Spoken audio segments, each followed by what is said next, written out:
Die bronsklas afdeling se gedigtewenner vir die Maart uitdaging op die Ink webtuiste is Lee Olivier met Huishinker.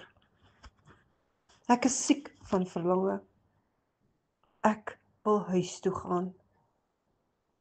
By klam gras en dou deurdrenkte bome wil ek aarde ruik en water sien en rooiborsies hoor.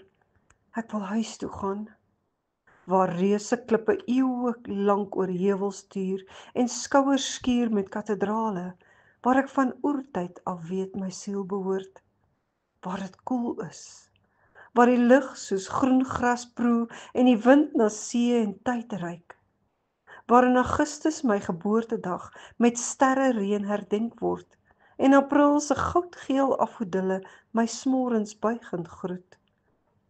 Die wind mis my, die see sug kom terug, kom terug. Ek wil huis toe gaan.